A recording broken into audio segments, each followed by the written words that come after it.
एक रात सोने के पूरे 1 लाख रुपए दूंगी, चलना है तो बता। अरे रुकिए मैम साहब, इधर आइए। ये आप क्या बोल रही थी अभी मुझसे? तूने सुना नहीं मैंने क्या बोला? एक रात सोने के पूरे 1 लाख रुपए दूंगी, चलना है तो बता। अरे मैम साहब, आपको बिल्कुल भी तमीज नहीं है क्या, जो आप मुझसे ऐसी बातें कर रही हैं? मैंने कौन सी ऐसी बात कर दी तुझसे जो तू मुझे तमीज सिखाने लगा? मैं तो तेरे फायदे की बात कर रही हूँ। और वैसे भी तू यहाँ पर कितने पैसे कमाता होगा? महीने के 10 से 12 हजार रूपए, और मैं तो तुझे एक रात सोने के पूरे 1 लाख रुपए दे रही हूँ। देख ले, अगर तेरी इच्छा हो तो बता मुझे, वरना मैं किसी और से जाकर बात करूँ। लेकिन मैम साहब, आप तो शादीशुदा हो, आपके हस्बैंड इतनी बड़ी कंपनी के मालिक हैं, फिर आप मुझसे ये सब करने के लिए क्यों बोल रही हो? और अगर आपके पति को पता चल गया कि मैं एक रात आपके साथ में सोया हूँ, तो मेरी तो नौकरी ही चली जाएगी। अरे मेरे पति को कौन बताएगा? मैं तो बताने वाली हूँ नहीं। और जब तुझे 1 लाख रुपए मिलेंगे तब तू भी नहीं बताएगा। और मैं तुझसे ये सब करने के लिए इसलिए बोल रही हूँ क्योंकि मेरे पति के पास मेरे लिए टाइम नहीं है, वो मुझे टाइम नहीं देता है। तो मैंने सोचा कि मैं तुझे 1 लाख रुपए दे देती हूँ, तू मुझे शायद खुश कर दे। और अगर तू मुझे पसंद आ गया तो मैं तुझे सोने के हर बार पूरे 1 लाख रुपए दिया करूंगी। देखिए मैम साहब, आप मुझे जैसा समझ रही है ना, मैं वैसा नहीं हूँ। मैं बहुत अच्छे खानदान से हूँ और मैं पैसों के लिए आपके साथ नहीं सो सकता। और अगर मेरी फैमिली को पता चल गया कि मैं बाहर जाकर के ये सब काम करता हूँ, तो मेरी बीबी तो मेरे बारे में बहुत गलत सोचेगी। देखो मैम साहब, आपको नहीं पता है कि मैं अपनी वाइफ से कितना प्यार करता हूँ, और मैं ना अपनी वाइफ को कभी धोखा नहीं दे सकता। अरे तो मैं तुझसे कब बोल रही हूँ कि तू अपनी वाइफ को छोड़ दे और मेरे पास आ जा? बस मैं तो तुझसे एक रात सोने के लिए बोल रही हूँ। और एक रात सोने के कोई भी लड़की तुझे 1 लाख रुपए नहीं देगी जो कि मैं तुझे दे रही हूँ। और जरा सोच, अगर 1 लाख रुपए तेरे पास आ गए तो 10-12 महीने तुझे काम भी नहीं करना पड़ेगा, आराम से जिंदगी कटेगी तेरी। मैम साहब, हमें फ्री का पैसा नहीं चाहिए, हम मेहनत का कमा कर खाना चाहते हैं, और हम अपनी मेहनत अच्छे से कर रहे हैं। हमें ये सब काम नहीं करना है। आपको जिससे भी बात करनी हो आप कर लेना, आप मुझे मेरा काम करने दो, आप जाओ यहाँ से। देख, अगर तू मेरी बात नहीं मानेगा तो मैं अपने पति से बोलकर तुझे नौकरी से निकलवा दूंगी और उनसे कहूंगी कि तू मेरे साथ बदतमीजी कर रहा था। अब तुझे अपनी नौकरी प्यारी है या फिर मेरे साथ सोना है, तू खुद डिसाइड कर ले। मैम साहब, आप हमारे पीछे क्यों पड़ रही हो? जब हमने आपसे मना कर दिया कि हमको ये सब काम नहीं करना है, तो फिर आप चली जाओ ना यहाँ से।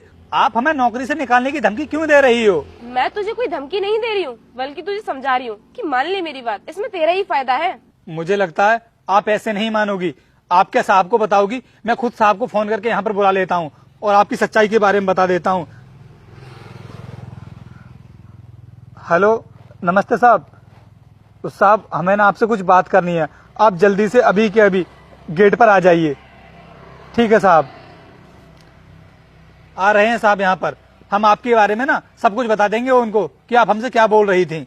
देख लेना, वो तेरी बात पर विश्वास नहीं करेंगे, वो मेरी बातों पर विश्वास करेंगे। और अभी भी मैं तुझे मौका दे रही हूँ कि जब वो आए तो उनसे कोई बहाना बना देना। मैं तुझे एक रात सोने के पूरे 1 लाख रुपए दूंगी। क्या हुआ रोहित, इतनी जल्दबाजी में क्यों बुलाया मुझे? अरे साहब, मैं क्या बताऊं आपके लिए। मैम साहब ने मुझसे ऐसी बात कही है कि मुझे तो बताते हुए भी शर्म आ रही है। अनुष्का, ऐसा क्या बोल दिया तुमने इससे जो मुझे बताने में भी हिचकिचा रहा है? मैंने तो कुछ भी नहीं बोला है, तुम खुद ही पूछ लो ना इससे। अरे रोहित, बताना तू मुझे, क्या हुआ? मुझे ऑफिस में और भी काम देखना है। बताता हूँ साहब।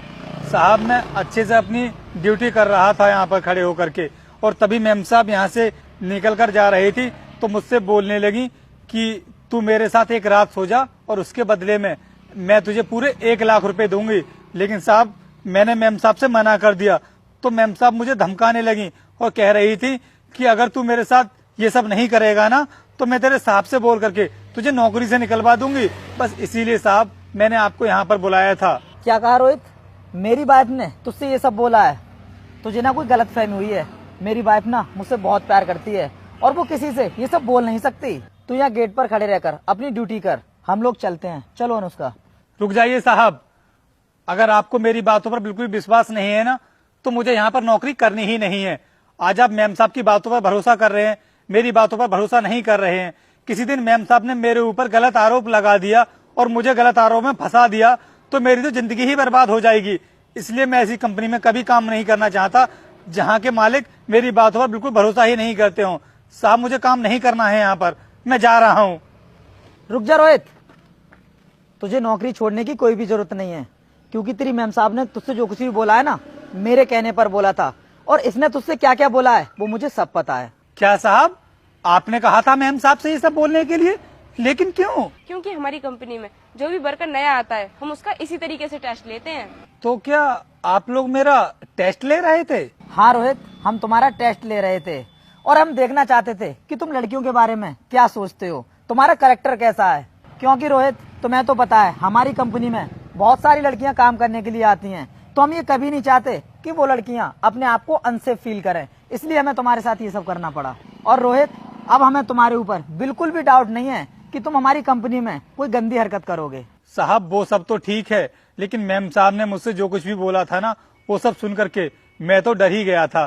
साहब मैं गरीब बेशक हूँ, लेकिन साहब कभी भी मैं ऐसी हरकत नहीं कर सकता, क्योंकि मैं ना कभी भी अपनी बीबी को धोखा नहीं दे सकता। हाँ रोहित, अब हमें तुम्हारे ऊपर पूरा विश्वास हो गया है कि तुम हमारी कंपनी के लिए एकदम परफेक्ट एम्प्लॉय हो। और हाँ रोहित, हमने तुम्हारे साथ जो भी किया उसके लिए सॉरी। अगर तुम्हें बुरा लगा हो तो हमें माफ कर देना। चलो नुस्खा हम लोग चलते हैं, तुम अपना काम करो।